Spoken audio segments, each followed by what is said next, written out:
더마카와 함께 시선 집중의 문을 열겠습니다. 어서 오세요. 네, 안녕하세요. 더마카입니다. 2025년의 마지막 날인 오늘도 삐딱선 정신에 입각해서 주요 뉴스 챙겨드리겠습니다. 딸기 아낙네님이 새해 복 많이 받으시고 내년에는 소원하는 모든 일을 이뤄내세요. 파이팅이라고 인사해 주셨습니다. 그리고 어찌합니까님? 방송국에 각종 시상식은 있는데 촌철 시상식은 없습니까? 그러게요. 그래서 시상식은 아니고 저희가 좀 특별한 시간을 마련을 했습니다. 촌철님들 기억하실지 모르겠는데 JB가 시선집중 진행자로 복귀한 이후 매년 마지막 방송은 촌철님들과의 깜짝 인터뷰를 진행을 했었습니다. 올해도 어김없이 그 시간을 마련을 했는데요. 주제가 있습니다. 주제가 뭐냐면 2025년 이것만은 청산하고 간다. 새해 데리고 가지 않겠다. 2025년에 버리고 가고 싶은 것들 무엇인지 적어주시면 되는데요. 이렇게 들으면 감이 잘 안 오실 수도 있으니까 모범 답안 하나 힌트로 드리겠습니다. JB 2025년 이것만은 청산하고 간다. 뭘 버리고 가시겠어요? 내란만은 청산하고 가야죠. 아, 시사밖에 모르는 정말 JB. 네. 개인적인 건 없습니까? 버리고 갈 거? 버리고 갈 거요? 네. 어디 한두 가지겠습니까? 너무 많아가지고 뭘 버려야 될지를 잘 모르겠습니다만 네. 국가적 과제는 올해 2025년은 딱 두 마디로 정리됩니다. 다사다난한 해였지만 핵심 과제는 뚜렷했다. 그게 그렇죠. 뭐냐? 발본색원이었다. 발본색원이라는 단어를 제가 여러 번 썼습니다. 자, 그게 청산입니다. 그죠? 네. 뭐 이렇게 내란 청산 이런 거 보내주셔도 좋고요. 목성님 2025년 청산하고 싶은 거요? 제 뱃살이요. 아, 이런 거 괜찮고요. 아, 엽기토끼님 네. 전 게으름과 무기력을 청산하고 싶습니다. 네, 이런 것도 좋습니다. 어디로 보내주시냐면요. 스마트 라디오 미니 게시판 무료로 열려 있고요. 짧은 문자 50원, 긴 문자 100원에 정보 이용료가 부과되는 문자 메시지 샵 8001, 샵 8001 열려 있습니다. 2025년 이것만은 청산하고 간다. 내가 2025년과 함께 영원히 버리고 싶은 것들 보내주시면 저희가 3부에서 소개해드릴 거고요. 또 문자로 보내주셔서 소개되신 분들에게는 따뜻한 커피 쿠폰 보내드릴 거고 기발하고 좀 의미 있는 사연 보내주신 분들에게는 특별한 선물 타월 선물 세트랑 오. JB와 직접 인터뷰할 수 있는 기회를 드리도록 하겠습니다. 네, 뱃살 청산 사연에는 심히 공감하는 바입니다. 그래서 저도 이미 한 달 전부터 청산 모드에 돌입했는데 아, 그래요? 전혀 몰랐네요. 그러니까 너무 배가 고파요. 아, 배고파 죽겠습니다. 아니 근데 그렇다면 약간 티가 날 법도 한데 전혀 몰랐네요. 아, 너무 배고파요. 네, 자. 네, 아무튼 많이 남겨주시고요. 3부 기대해 주시기 바라겠습니다. 이제 본격적으로 뉴스 정리해 드릴게요. JB타임즈 오늘 주목할 첫 번째 뉴스는요. 김병기 민주당 원내대표가 어제 사퇴를 선언했습니다. 그의 목소리 잠깐 들어보시죠. 연일 계속되는 의혹 제기의 한복판에 서 있는 한 제가 민주당과 이재명 정부의 걸림돌이 될 수밖에 없을 것입니다. 하여 저는 민주당 원내대표직에서 물러납니다. 이 결정은 제 책임을 회피하고 덜어내는 것이 아니라 시시비비를 가린 후 더 큰 책임을 감당하겠다는 저의 의지입니다. 네, 정청래 대표는 강선우 의원 보좌관이 1억 원을 수수했다는 의혹과 관련해 윤리감찰단에 진상조사를 지시를 했는데 하지만 조사 대상에 김병기 의원은 포함시키지 않았습니다. 네, 평가는요? 강선우 의원은 조사하고 김병기 의원은 조사하지 않는다는 건 조사 범위를 공천 과정 전반이 아니라 1억 수수 의혹으로 한정한다는 뜻이 되는 것 아니겠습니까? 자, 공천 과정을 들여다보려고 한다면 김병기 의원을 빼놓을 수가 없죠. 당시 공관이 간사였으니까.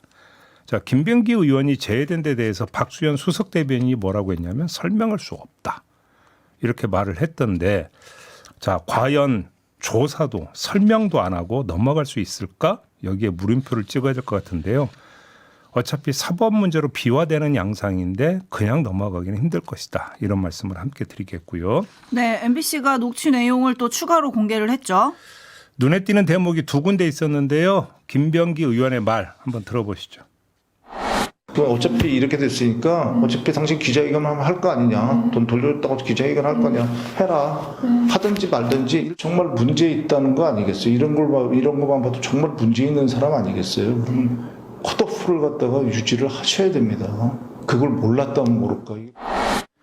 네. 이 두 발언이 한 맥락에서 나온 건지 다른 맥락인지는 불분명하지만 일단 한 맥락에서 나온 말이라고 가정을 하면 이런 해석이 가능합니다. 당시 공관위에서 컷오프 결정을 내렸고 김경시 의원이 이걸 알게 되자 모종의 기자회견을 하려고 했다라는 추정이 성립이 될 수 있습니다. 자, 이런 해석은 2차 해석으로 이어지는데 이런 상황 때문에 최종 단수 공천에 이르게 된 것 아니냐라는 해석으로 연결이 될 수가 있습니다. 물론 이건 수사로 밝혀져야 할 의혹이고 현재로서는 추정이라는 점도 분명히 말씀을 드리겠습니다. 자, 그리고 또 하나 들어야 하는 발언이 하나 더 있는데요. 김병기 의원이 강선호 의원에게 주변에 절대 얘기하지 말라 이렇게 당부하는 목소리가 있었습니다. 자, 이걸 좀 곱씹어야 되는 이유가 있는데요. 왜 이걸 곱씹어야 되는지 그건 뉴스 채굴꾼이 이야기해 줄 겁니다.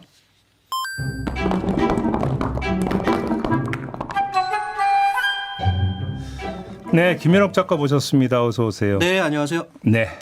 네, 이 김병기 의원의 다른 행적이 있어서 그걸 좀 전하려고 나왔습니다. 네. 예, 강선호 의원이 여성가족부 장관으로 지명된 이후 불거진 갑질 논란 때의 대처 방식인데요. 네. 당시 논란의 본질은 강선호 의원이 장관에 적격하느냐 는 것이었죠. 네. 이 적격성 여부를 판정하는데 이 갑질 논란은 하나의 사례였고 다른 사례가 있다면 이 또한 함께 종합적으로 고려해서 판정했어야 하는 건데요. 네. 그런데 지금 MBC 보도를 통해 드러난 바에 따르면 이 김병기 의원은 강선우 의원 측의 1억 수수 사실을 알고 있었습니다. 그렇죠. 그런데도 불구하고 강선우 의원의 적격성을 문제 삼기는커녕 오히려 엄호에 나섰던 건데요. 당시에 그렇습니다. 어떻게 했는데요? 예, 우선 이 갑질 논란에 대한 태도부터 좀 살펴보죠. 이 김병기 당시 원내대표 겸 당대표 직무대행이 7월 14일에 말한 내용 오디오를 잠깐 듣고 오시죠.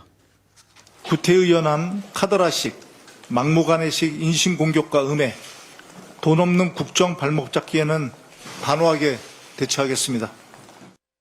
네. 이에 앞선 지난 7월 11일 이 기자들과 만난 자리에서는 언론이면 명예를 다 훼손해도 되는 거냐? 그 보좌진이 이상하다고 볼 수도 있는 거 아니냐 이런 반응을 보인 것으로 나왔더라고요. 보도가 이렇게 됐습니까? 그렇습니다. 예. 오마이뉴스 보도였는데요. 당시 김병기 원내대표가 앞장서서 이 강선 의원의 의혹 제기를 차단하고 나선 겁니다. 그러면 강선호 당시 장관 후보자의 거취에 대해서는 어떤 입장이었습니까? 네, 이 지난 7월 18일 송원석 국민의힘 원내대표와 이 인사청문회 관련 회동을 가진 후 입장을 밝힌 게 있는데요. 지명철회나 잦은 사퇴를 주장하는 국민의힘과는 의견이 다르다면서 이 언론이 제기한 의혹 이상의 입증 자료를 야당에서 전혀 제출하지 못하고 있는 상황이어서 각 상임위가 내린 결론을 뒤바꿀 만한 정황을 아직 발견하지 못했다.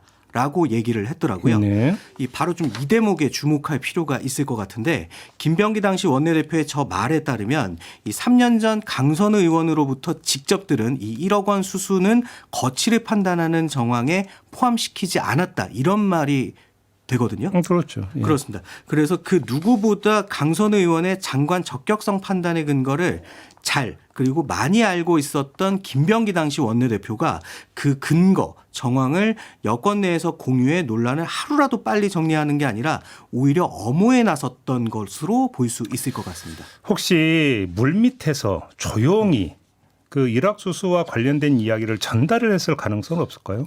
좀 이거를 좀 보려고 했는데 네. 관련해서 좀 참고해야 될 게 우상호 정무수석의 발언입니다. 네. 당시 강선우 의원 말고 이진숙 교육부 장관 후보자만 낙마 결정이 이루어졌거든요. 네, 예, 예. 이와 관련해서 우상호 수석이 지난 7월 21일 언론 인터뷰를 통해 가장 마지막에 영향을 미친 것은 여당 지도부의 의견이다. 이렇게 얘기를 했더라고요. 그러니까 강선우 그 지명자는 유지가 되고 그렇습니다. 이진숙 지명자만 낙마한 게 그 영향을 미친 게 여당 지도부다. 그렇습니다. 그 우상호 수석이 이 말을 한 시점에서는 이 강선우 의원은 장관 후보자 위치를 유지했으니까 네. 이 여당 지도부가 강선우 의원의 낙마 요구를 하지 않았다. 이렇게 해석할 수밖에 없을 것 같습니다. 네, 그렇게 해석을 해야 되겠네요. 그렇습니다. 알겠습니다. 잘 들었어요. 네, 감사합니다. 네, 김현옥 작가였습니다. 네, 진영 6286님이 이런 댓글을 보내주셨습니다. 역시나 세상에서 제일 조심해야 할 것은 명예욕, 권력욕, 재산욕이 많네요. 불안불안한 민주당의 행태가 결국 이런 상황을 만든 것 같습니다. 이번 기회를 돌아보며 정치권이 스스로 자정하는 시간이 되기를 바랍니다. 이런 댓글 보내주셨습니다. 네. JB타임즈 다음 주목할 뉴스는요?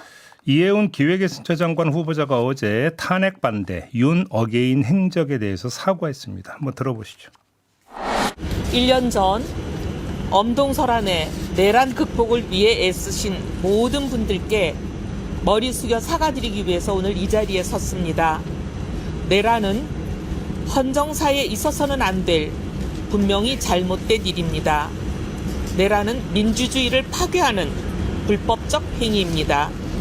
그러나 당신은 제가 실체를 제대로 파악하지 못했습니다. 정당에 속해 정치를 하면서 당파성에 매몰되어 사안의 본질과 국가 공동체가 처한 위기의 실체를 놓쳤음을 솔직하게 고백합니다. 네, 평가는요? 반반인데요. 당파성에 매몰돼 사안의 본질을 놓쳤다라는 고백은 수긍합니다. 하지만 내란 실체를 제대로 파악하지 못했다라는 발언은 수긍하기가 어렵습니다. 왜냐? 당시 군인의 국회 침탈은 전 국민에게 생중계됐습니다. 그 이후에 반복, 재반복, 재반복해서 영상이 계속 틀어졌습니다. 그런데도 실체를 파악하지 못했다? 이건 변명입니다. 자, 여기까지는 표면적 분석이고요. 이번에는 맥락 분석을 한번 해보겠습니다. 이해운 후보자는 정당에 속해 당파성에 매몰되어 있었다고 고백을 했습니다. 자, 이 고백을 듣는 국민의힘은 어떤 생각을 할까요? 저는 이게 궁금한데요. 이해운 후보자의 고백은 그 정당 그리고 그 정당의 당파성이 내란을 인정하지 않는다는 뜻이 되는 건데 이 고백에 반발하면 우리도 내란이라고 본다는 뜻이 되고 아무 말 안 하면 내란으로 보지 않는다라는 뜻이 되는 것이니까 이렇게 이야기하기도 힘들고 저렇게 이야기하기도 힘들다. 어떻게 할 것이냐. 이 점을 좀 주목해서 봐야 되지 않을까 이런 생각을 하게 됐습니다. 네, 당파성에 매몰돼서 사안의 본질과 국가 공동체가 처한 위기의 실체를 놓쳤다. 지금 이해운 후보자가 이렇게 말했잖아요. 거기에 대해서 담쟁이 넝쿨님은 파악의 여부가 아니고 외면했던 건 아니냐. 이렇게 또 질문을 던져주셨어요. 그리고 오늘 아침에 새로운 뉴스도 하나 나오지 않았습니까? 앞으로 예고편이라고 봐야 될 것 같은데요. 제가 전해드렸죠. 그 1월 17일에 서울 중성동을 당협 주최로 탄핵반대 집회가 열렸고 이때 시의원과 구의원 몇 명이 삭발까지 했다는 소식은 전해드렸습니다. 그런데 여기에 참석했던 사람들의 주장이 좀 나왔는데요. 삭발에 참여한 한 기초의원은 이해운 후보자가 삭발을 먼저 제안하고 사실상 강요하는 분위기로 흘렀다라고 주장을 했습니다. 이해운 후보자가 여기 있는 사람들은 다음번에 책임지고 공천을 주겠다는 식이었다. 이렇게 말을 한 건데요. 삭발에 참여하지 않았던 기초의원은 또 이런 말을 했다고 합니다. 당협위원장인 이해운 후보자가 삭발식에 앞장섰다. 이렇게 주장을 했다고 하는데 이해운 후보자 측은 사실관계가 다른 것으로 안다. 인사청문회에서 소송이 밝힐 예정이다라고 했는데 그렇습니다. 인사청문회에서 어떤 이야기가 오갈지 그래서 관심사다. 여기까지만 말씀을 드리고 넘어가겠습니다. 네, 공성님의 댓글로 마무리하겠습니다. 정치인의 사과를 그대로 믿지는 않지만 이번에는 진짜 개몽하시길 이렇게 보내주셨어요. JB타임즈 다음 주목할 뉴스는요? 국민의힘 당무감사위원회가 당원 게시판 논란 관련 조사 결과를 어제 발표를 했습니다. 당원 게시판에 글을 올린 문제의 계정들은 한동훈 전 대표 가족 5명의 명의와 동일했고 전체의 87.6%가 단 2개의 IP에서 작성된 여론조작 정황이 확인됐다라는 내용이었고 디지털 패턴 분석을 통해서 한동훈 전 대표에게 적어도 관리 책임이 있음을 확인했다 이렇게 밝혔습니다. 이에 따라서 조사 결과를 중앙윤리위원회에 송부한다 이렇게 발표를 한 겁니다. 네, 한동훈 전 대표는 이런 사실에 대해서 이제 가족들이 이렇게 썼다는 걸 나중에 알았다. 뭐 이렇게 얘기를 하긴 했습니다. 하지만 이러면 좀 징계가 확실해지는 거 아니냐 이런 해석도 있던데요. 뭐 윤리위에 송부를 했으니까 윤리위에서 이제 심사에 들어가는 것 아니겠습니까? 일단 거기까지만 놓고 보더라도 징계 대상엔 올랐다 이렇게 봐야 되는 건데 여기에 한 가지 문제가 더 겹쳐 있습니다. 국민의힘 지방선거 기획단이 지난 23일에 지방선거 공천에서 당원 투표 반영 비율을 현행 50%에서 70%로 확대하는 권고안을 마련해서 어제 장동혁 대표에게 서면 보고를 했습니다. 그런데 같은 날 초재선 의원들이 모여서 다른 목소리를 냈습니다. 민심 반영 비율을 50% 또는 그 이상으로 유지, 확대해야 한다고 공개 요구를 한 겁니다. 이들은 또 장동혁 대표에게 빠른 시일 내에 당 쇄신 컨텐츠를 발표해야 한다라고 촉구를 하기도 했습니다. 자, 두 가지 소식을 제가 지금 전해드렸는데요. 이 두 가지를 종합을 하면 장동혁 대표가 분기점에 이르렀다라는 1차 진단이 나올 수 있습니다. 이 길로 갈지 저 길로 갈지 종로로 갈지 영등포로 갈지 정해야 하는 시점이 다가와 버렸다. 이런 이야기가 되는 건데요. 어떤 길을 선택을 할까요? 장동혁 대표가. 이게 궁금한데 참고로 이 점만 분석하겠습니다. 장동혁 대표의 레파토리가 된 게 당성 아니겠습니까? 그 당성에 의거하면 어느 길로 향할지는 가늠이 된다라는 겁니다. 한동훈 전 대표 가지고 이 당원 게시판 행정은 뭐게 되겠습니까? 당성에 부합되는 게 아닙니다. 당심을 더 많이 반영하는 것은 뭐가 되는 겁니까? 당성에 부합하는 겁니다. 당성만 놓고 보면 이렇게 된다. 여기까지만 말씀을 드리겠습니다. 네, 어떤 선택을 할지 궁금해지는데요. 과연 초선 김용태 의원은 어찌 볼지 3부에서 인터뷰해 보도록 하겠습니다. JB타임즈 다음 주목할 뉴스는요. 자, 김건희 특검이 단서를 잡고도 미완으로 남긴 게 있다고 합니다. 양평 고속도로 건인데요. JTBC가 두 가지 녹음 파일을 특검이 확보했었다고 어제 보도를 했습니다. 첫째, 대통령직 인수위에 파견됐던 국토부 김모 과장 기억나시죠? 이 김모 과장이 2023년 7월 무렵에 국토부 이모 서기관과의 통화에서 여사가 I씨가 아니라 J씨를 내니까 화가 났다는 취지로 말한 녹음 파일이 있다는 겁니다. I씨는 진출입로가 있는 것이고 J씨는 없고 그냥 다른 고속도로 연결하는 거거든요. 이게 왜 중요하냐? 그 주변 땅값에 영향을 많이 미치기 때문에 중요하다. 이런 이야기가 되는 건데 자, 이에 대해서 김건희 씨가 화를 냈다라는 것입니다. 자, 김 과장은 농담으로 말한 것이라고 주장을 했다고 하는데요. 아무튼 이게 하나고 또 하나 있습니다. 국토부 실무자들 간에 이거 너만 알고 있어. 대통령이 시킨 거야. 이런 말이 오갔다고 합니다. 특검하면 다 감옥 간다. 이렇게 하면 큰일 난다고 했잖아. 라고 말하는 내용도 들어있다고 합니다. 이러면 이제 퍼즐이 거의 다 맞춰지는 거 아닌가요? 자, 지금 이 녹음 파일이면 양평 고속도로 의혹을 한꺼번에 풀 수 있는 주요 단서가 됩니다. 여사가 화냈다. 요거 하나만 가지고도요.